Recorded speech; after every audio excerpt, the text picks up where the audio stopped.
BTR অঞ্চলত বাটপথ culvert আৰু দলঙৰ দুৰৱস্থা। এই দৃশ্য দেখি আপুনিও হ'ব আচৰিত। নিৰ্বাচন গ'ল কিন্তু পৰিৱৰ্তন নহ'ল। যোৱা প্ৰায় 2.5 বছৰ ধৰি পৰিত্যক্ত অৱস্থাত আছে আৰচিচি কালভাৰ্ট।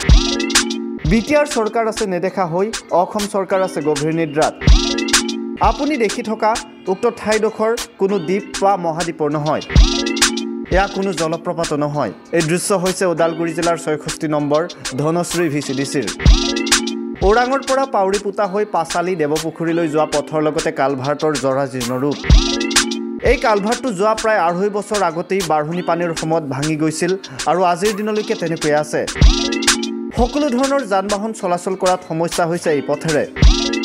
পথচাৰীসকলে চৰকাৰলৈ দাবী জনাইছে যে অতি শীঘ্ৰে উক্ত পথৰ লগতে কালভাৰ্টটো মেৰামতি কৰিব লাগে। পথৰ মাছত এই কালভাৰ্টটো যোৱা প্ৰায় 2 বছৰ ধৰি ভাঙি আছে, কেনেকুৱা সমস্যাৰ সৃষ্টি কৰিছে বুলি ভাবে? আমাৰ বহুত সমস্যা হৈ আছে। আমাৰ বাৰিষা টাইমত ভাঙিছে, 2 বছৰ হৈ গ'ল। 2 বছৰৰ ভিতৰত কোনো কামটো নধৰে আৰু আমাৰ অহা যোৱা বহুত প্ৰব্লেম হৈ আছে।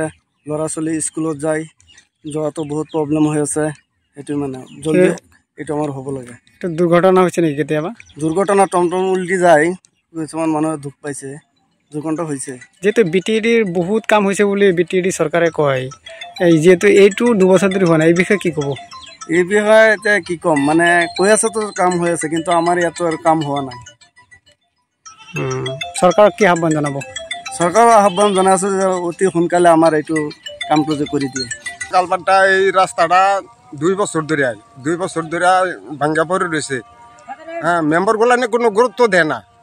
হ্যাঁ, রাস্তাগুলা খারাপ হয়ে রয়েছে। কালভার্টটা হিন্দা মানুষ আপ ডাউন করা খুব জুলুম। এই যে গাড়ি আইতাছে, কত কষ্ট করে আইতাছে গাড়ি।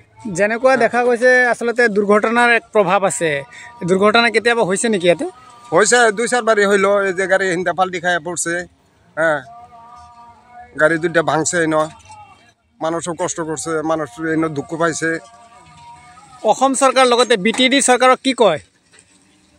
BTD সরকার তো এই রাস্তাটা দেখতেছে না, গুরুত্ব নিতেছে না।